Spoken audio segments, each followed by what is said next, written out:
అంటే ఇప్పుడు మనకి భైరవ తంత్రం సాధన చేయడం వల్ల మనిషిలో అసలు ఎలాంటి మార్పు ఉంటుందంటారు? మన లోపల ఉన్న పాజిటివ్ వేసి పెంచుకోవచ్చు. నెగిటివ్స్ అన్నీ ఖాళీ అయిపోతాయి. ఇళ్లల్లో కానీ మనం ఇంట్లో ఏదైనా కొంచెం ఇబ్బందులు వచ్చినా ఏదైనా ప్రాబ్లమ్స్ వచ్చినప్పుడు భైరవ తంత్రాన్ని వాడతాం. ఈ భైరవ తంత్రాల్లో యంత్ర సాధన అనేది ఒకటి ఉంటుంది. యంత్రం ఇదిగో ఇది యంత్రం ఇది భైరవ తంత్రంలో అతి శక్తివంతమైన యంత్రం ఇది. ఈ యంత్రము 64 కళలకు సంబంధించింది. భైరవ తంత్రాన్ని ఇలా ఉంటుంది యంత్రం అనేది.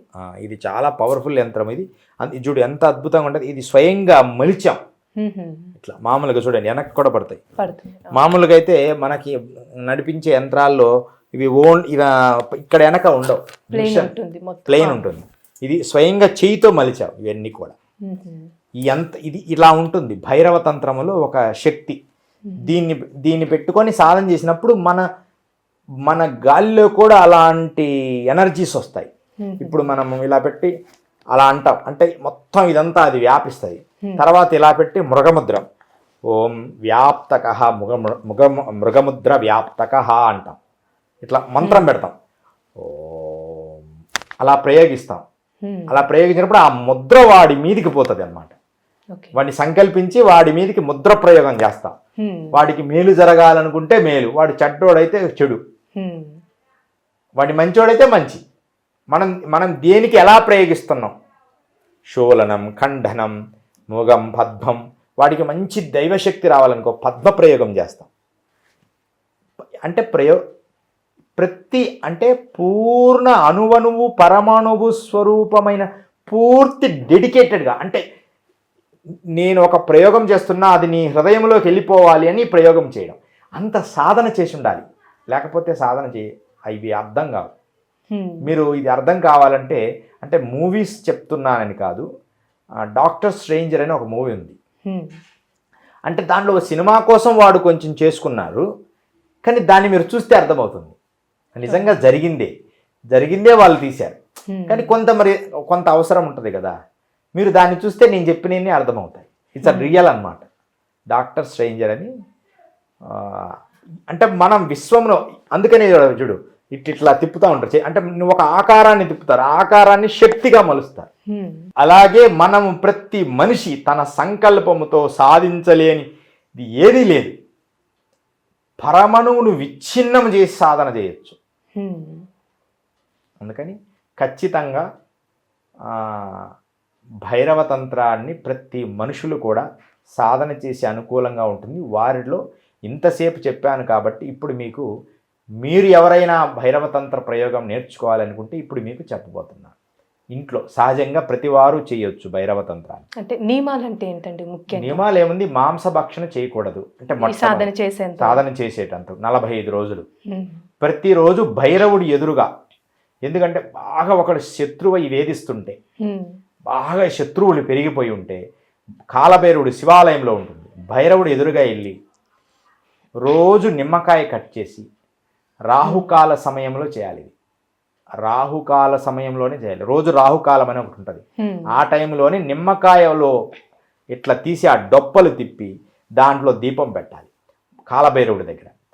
అమావాస్య రోజు బూడిద గుమ్మడికాయని కట్ చేసి దాంట్లో దీపం కాలభైరవుడి గుళ్ళో పెట్టి చక్కగా మనకు అనుకూలత ఉంటే, అంటే ఆ గుడి వాళ్ళ అనుమతిగా ఉంటే ఆ నీటితో అభిషేకం చేసి, పసుపు నీళ్ళతో అభిషేకం చేసి, పాలతో అభిషేకం చేసి అదంతా కడగాలి. మరలా శుభ్రంగా నీట్గా కడిగి అక్కడ వాసన లేకుండా నీట్గా చేసి ఎంత విభూతి పెట్టి అక్కడ పుష్పాండ బలిదానం చేసి ఆ పుష్పాండం చేసి అక్కడ దీపం పెట్టి ఆ దీపం దాంట్లో పెట్టి భైరవుని ఆరాధించి, స్వామి నాకు ఈ శత్రువులు నాకు అడ్డు లేకుండా చేయి తండ్రి, నా కార్యములకు నేను చక్కగా చేసుకునేటట్టు చెయ్యి, నాకు ఈ శత్రు బాధ తగ్గించని కాలభైరవుడిని నమస్కరిస్తే ఖచ్చితంగా నెరవేరుతుంది. 45 రోజులు చేయాలి. ప్రతిరోజు నిమ్మకాయ, అమావాస్య రోజు బూడిద గుమ్మడికాయ దీపం, రోజు నిమ్మకాయ దీపాలు కాలభైరవుడి ఎదురుగా పెట్టాలి. అది గుడి అనుమతి తీసుకొని పెట్టాలి. మరుసటి రోజు అక్కడున్న మళ్ళీ అవన్నీ పెట్టినవి తీసి పక్కన తొక్కని స్థలంలో వేయాలి. ఎందుకంటే దేవాలయంలో చూస్తుంటాం అలా కొబ్బరికాయ కొడతారు, ఆ పీచు అక్కనే పెడతారు. అదేదో ఎనిక్కిరా ఇలా అని అనుకుంటారు, ముందు మాత్రం నీట్గా ఉంచుతున్నట్టు ప్లాన్ చేస్తారు. తప్పు ఎక్కడ, ఎందుకంటే వాళ్ళు వేరే వాళ్ళకి కుచ్చుకుంటాయి అవి. అందుకని శాస్త్రంగా భైరవ తంత్రం అనేది ఇదొకటి. తర్వాత 2 ఇంటి దగ్గర ఎప్పుడైనా కుక్కకు ఆహారం పెట్టడం, తర్వాత కుక్కకు ఆహారం పెడుతూ భైరవ తంత్రం అని ఇంటికి గిన రాసుకుంటే శత్రువులు ఆ ఇంటి మీద ప్రయోగం చేయలేరు. ఆ విధంగా రాసుకుంటే జస్ట్ భైరవ తంత్రం అని, భైరవ తంత్రం అని జస్ట్ భైరవుడి పేరు ఇంటి మీద ఉంటే వాడు శత్రువుడు దాని మీద ప్రయోగం చేయలేడు, కొంతవరకు తగ్గుతుంది శక్తి. ఇలా మనం ఇంటికి రాసుకోవచ్చు భైరవ తంత్రం అని. అలా చిన్న పెన్నుతో అట్లా చిన్న ఒక 2 అక్షరాలు రాస్తే, పూర్వం ఏదో రాసేవాళ్ళు పెద్దగా శ్రీరామరా ఏదో రేపురా ఏదో, అలా కాకుండా పెద్దగా భైరవ తంత్రం అని రాసుకోవచ్చు. అయితే భైరవ తంత్రం అనే భైరవ అని రాసుకున్నా ఆ భైరవ శక్తి ఉన్న దగ్గరికి భైరవ అనే శబ్దం దగ్గర క్షుద్రప్రయం పనిచేయదు. ఇలా భైరవ తంత్రాన్ని సాధన చేసుకొని చక్కగా మనం గిన రక్షించబడితే మనం గొప్ప వాళ్ళం అవుతాము. ప్రతి ఇంట్లో కూడా ఈ నీటి పరిశోధన ఒకటి, ఈ నీళ్లతో చేసే క్రియ ఒకటి, తర్వాత ఏమో ఈ గుమ్మడికాయలు నిమ్మకాయలతో చేసే ప్రక్రియ ఒకటి, ఇంకొకటి కూడా చేయొచ్చు.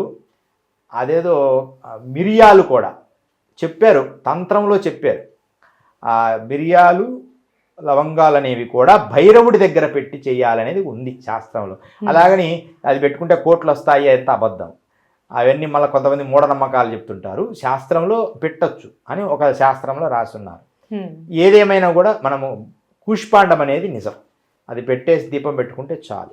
అయితే అండి సాధన చేసే వాళ్ళు ఆడవాళ్ళైనా చేయొచ్చు అంటారా? ఖచ్చితంగా. 45 రోజులు అన్నారు కాబట్టి మధ్యలో 5 రోజులు ఆ గ్యాప్ ఇవ్వాలి. మధ్యలో 5 రోజులు గ్యాప్ ఇచ్చి ఆడవాళ్ళు కూడా ఖచ్చితంగా చేయొచ్చు. అసలు భైరవతంత్రం పుట్టింది ఆడవాళ్ళ వల్ల. పరమేశ్వరుడు పార్వతికి ఉపదేశించాడు, పార్వతి చేసింది ఇవన్నీ, చాలా అన్నీ చేసింది. ఎవ్వరు? పార్వతీదేవి. కాబట్టి భర్త ఎదురుగా పెట్టుకొని భర్తతోనే అన్నీ చేసింది ఆవిడ. అందుకనే ఆమె సక్సెస్ అయింది అన్నిటల్లో. అంటే ఇదంతా మనకు అందించడానికి, ప్రజలకు అందించడానికి. కానీ ఎక్కువ వీటిని ఆచరించిన తంత్రము మంత్రము ఎక్కువ ఆచరించింది మాత్రం ఖచ్చితంగా టిబెటిన్ చైనీలు వాళ్ళే. ఇది నిలబడింది అంటే వాళ్ళు రాసి పెట్టారు గ్రంథాలు. దాని తర్వాత మనోళ్ళు కూడా తప్పు చేశారు, అక్కడ ఎక్కువ అవసరమైంది. వాళ్ళు బాగా ప్రాక్టీస్ నిజరూపం చేశారు. వాళ్ళు పాజిటివ్ అంటే పాజిటివ్, నెగిటివ్ అంటే నెగిటివ్. అలా మనకు ఆ అవసరం లేకుండా ఉన్నది. ఎందుకంటే మనది చాలా సంతోషకరంగా చాలా సంవత్సరాలు ప్రతి ఊరి వాళ్ళు కూడా ఏ యుద్ధాలు ఏమీ లేకుండా బతికారు. ఏ రాజ్యాల్లో తప్ప ప్రజలు ఎప్పుడు కన్నబిడ్డల్లాగా చూసుకున్నారు మహారాజులు. అంత బాగున్నది మన రాజశ్యామల సత్యశ్యామలమైంది. కానీ టిబెట్లో తిండికి కూడా కరువు అయ్యేది. ఆ తిండి కొంచెం తిండి గింజలకు కూడా దొంగలు పడేవాళ్ళు. అంత మాంసం ఉన్నా దానికోసం కూడా దొంగలు పడేవాళ్ళు. అంత వెన్న ఉన్నా ఆ వెన్న దొంగుచ్చుకొని కూడా దొంగతనం చేయడానికి దొంగలు పడేవాళ్ళు. అంటే మనుషుల్ని వేధించేవాళ్ళు అడవి దొంగలు. అలాంటి దేశాలు. ఒక గ్రామం ఇక్కడ ఉంటే ఒక గ్రామం ఆ కొండపైన ఉంటుంది, ఒక గ్రామం ఎక్కడో ఉంటుంది. ఎవరో కొంచెం తిండి గింజలు పండించుకొని అవి పంటలు వేసుకొని అవి వచ్చి అవి నేర్చుకొని కష్టపడి సంపాదించుకునేవాళ్ళు.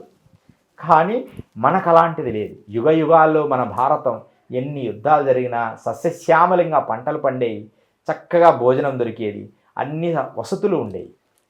అందుకని మనకు అలాంటి సమస్య రాదు. అందుకని టిబెటియన్లు ఈ బౌద్ధ భైరవతంత్రం అనేది బాగా ప్రాక్టీస్ చేయాలి. దాంట్లో తారా, ఈ భైరవతంత్రంతో కూడి ఉన్న తారా ఉపాసన ఎక్కువగా చేశారు.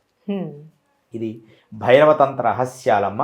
చాలా చక్కటి విషయాలన్నీ మీకు తెలియచేశాను. చక్కగా ఈ భైరవ రహస్యాలు తెలుసుకోండి. ఏదైనా నిజంగా అవసరము అనుకుంటే మా సన్నిధికి రాండి. నిజంగా అవసరం అనుకుంటే మమ్మల్ని కాంటాక్ట్ నెంబరు దీంట్లో వస్తుంది కాబట్టి చూసుకొని చక్కగా, అంటే నిజంగా అవసరం గురువుగారి మనం ఇది అవసరం అనుకుంటే చక్కగా దానికి ఉపాయం చేద్దాం. చక్కగా భైరవ తంత్రాన్ని ఇంట్లో మీరు కూడా చేసుకోవచ్చు.